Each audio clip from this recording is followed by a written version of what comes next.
Hi good morning and welcome to రుచి చూడు. Hello Sunitha గారు, ఎలా ఉన్నారు? నమస్కారం అండి. నమస్కారం. శనగపప్పు, సగ్గుబియ్యం బియ్యం పాయసం. ఓహో, శనగపప్పు సగ్గుబియ్యం పాయసం చేస్తున్నారన్నమాట. దీనికి కావాల్సిన ఇంగ్రీడియంట్స్ చెప్తారా? చెప్తాను. శనగపప్పు, చక్కెర, సాబుదాన బియ్యం, నెయ్యి, డ్రై ఫ్రూట్స్. సో శనగపప్పు సగ్గుబియ్యం పాయసంకి కావాల్సిన ఇంగ్రీడియంట్స్ చూసాం కదా. ఇప్పుడు ప్రాసెస్ తెలుసుకుందాము. ముందుగా ఇది ఏంటి రెడీ చేసినట్లున్నారు ఏదో? శనగపప్పు ఉడకబెట్టి నానబెట్టి ఉడకబెట్టుకోవాలి మేము. నానబెట్టి ఉడకబెట్టేస్తారా? బాయిల్ చేసేసి కొంచెం ఇట్లా టైం పడుతుంది కదా. గ్రైండ్ చేయొచ్చు, లేదంటే పప్పు గుత్తితో ఉడకబెట్టేసారు. ఉడకబెట్టారు అంతే అంతే. ఓహో, ఓకే. ఇంకేం చేయాలి. ఓకే. సగ్గుబియ్యం ఉడకబెట్టి పెట్టేశారా? ఓకే. సో పెద్దగా వాటర్ లేకుండా ఇలా కొంచెం థిక్ పేస్ట్ లాగా రెడీ చేసి పెట్టేశారు అనమాట. ఓకే, మరి ఇప్పుడు ప్రాసెస్ ఏంటి? ప్యాన్ పెట్టాలా? ఓకే, స్టవ్ ఆన్ చేయండి. సో ఇది ఎక్కడ వంటకం అండి? ఇది ఇంట్లోనే ట్రై చేశారా? ఇంట్లో ఓన్గా ట్రై చేశారా? అంటే జనరల్గా ఇది ఎప్పటి నుంచో తెలిసిన ఐటమేనా? ఇంట్లోనే ట్రై చేసాము. మేము దుర్గామాతం కూర్చుండబెడతాము. డైలీ చేస్తాం కదా. ఏదో డైలీ స్వీట్ చేస్తారా, లేకపోతే ఇదే చేస్తారా? ప్రసాదం లాగా రోజుకొక ఐటమ్ చేస్తారా? ఓహో, బాగుంది. దుర్గామాత ఎంత అదృష్టవంతురాలు. రోజుకో ఐటమ్ చేసి పెడతారన్నమాట దగ్గర. ఓకే, ఇది హీట్ అయిన తర్వాత మనం ఏంటి ఇందులో గీతో చేస్తారా, నెయ్యితో చేస్తారా? అంతా నెయ్యి వేసేసి వేడెక్కింది మేడం. ఓకే, డ్రై ఫ్రూట్స్ కొంచెం ఇది వేగాక శనగపప్పు వేసుకోవాలి. శనగపప్పు, సాబుదాన బియ్యం, చక్కెర యాడ్ చేసేయాలి. ఓకే. సో ఇవి ఫ్రై అయిన తర్వాత పక్కకు తీసేయాలా? ఇందులోనే వేసేసుకోవచ్చు? ఇందులోనే వేయాలా? ఓకే. సో మనకి డ్రై ఫ్రూట్స్ మెయిన్గా అయితే ఎప్పుడు ఇవే తీసుకుంటాం. బాదం, జీడిపప్పు, అలాగే కిస్మిస్. ఇంకేమైనా అవైలబుల్ ఉంటే వేసుకోవచ్చేమో. మోస్ట్లీ ఇవే బాగుంటాయి మనకి. శనగపప్పు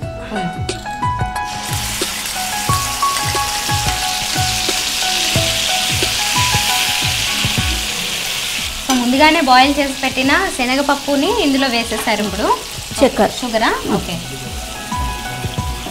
ఎక్కువే పడుతుందా ఇందులో? షుగర్ ఎక్కువే పడుతుందా? అంటే స్వీట్ బాగా తినేటోళ్ళకు ఎక్కువ వేసుకోవచ్చు. ఇప్పుడు మీరు వేసింది ఎలాగా? మీడియం వస్తుందా? 1 కప్. అదే ఇది అంటే దీనికి మీడియంగా ఉంటుందా, లేదంటే ఎక్కువ ఉంటుందా? స్వీట్ అంత ఎక్కువ ఉండదు, మీడియంగానే ఉంటుంది. ఓకే. కొంచెం నీళ్ళు వేయండి. నీళ్ళు వేయాలా? ఓకే.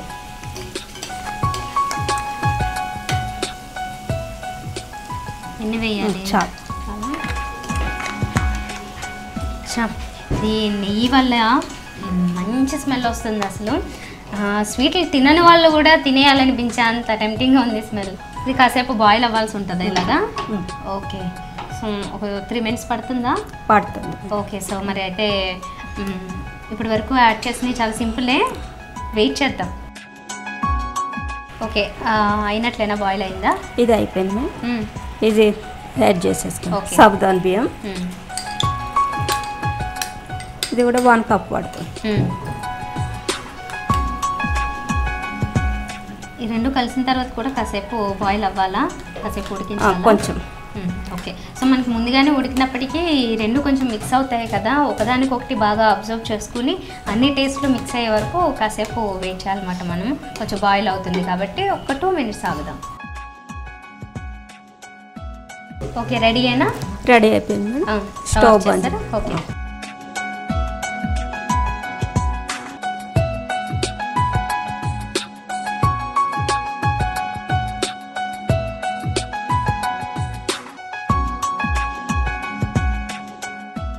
శనగపప్పు, సాబుదాన బియ్యం పాయసం రెడీ.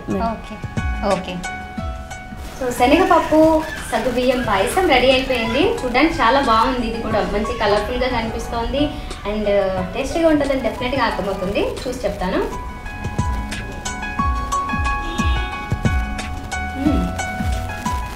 ఊహించిన దానికంటే చాలా చాలా బాగుంది. ఈ ఐటమ్ నిజంగా చాలా చాలా బాగుంది. ఎందుకంటే ఇందులో అన్ని పర్ఫెక్ట్గా సెట్ అయ్యాయి అండ్ ఇందులో వేసినవి కూడా ఆల్మోస్ట్ అందరూ లైక్ చేస్తారు. ఏవి అవాయిడ్ చేయకుండా యాజ్ ఇట్ ఈస్గా ట్రై చేయండి. సేమ్ క్వాంటిటీలో తీసుకోండి, ఎక్సలెంట్గా ఉంటుంది. మరి మీరు కూడా ఇలాంటి స్పెషల్ రెసిపీస్ని మాకు పరిచయం చేయాలనుకుంటే మీరు సంప్రదించవలసిన మా ఫోన్ నెంబర్. మీరు కూడా రుచి చూడు కార్యక్రమంలో పాల్గొనాలనుకుంటున్నారా? అయితే మీరు సంప్రదించాల్సిన ఫోన్ నంబర్ 9010230555. ఇది వాళ్ళ రుచి చూడు. రేపటి రుచుల్లో మళ్ళీ కలుద్దాం. Until then bye. సమర్పించిన వారు మీ రుచికరమైన వంటకాలకు అజంతా. శ్రేష్టమైన ప్రేమకు శ్రేష్ఠ ఆరోగ్యం.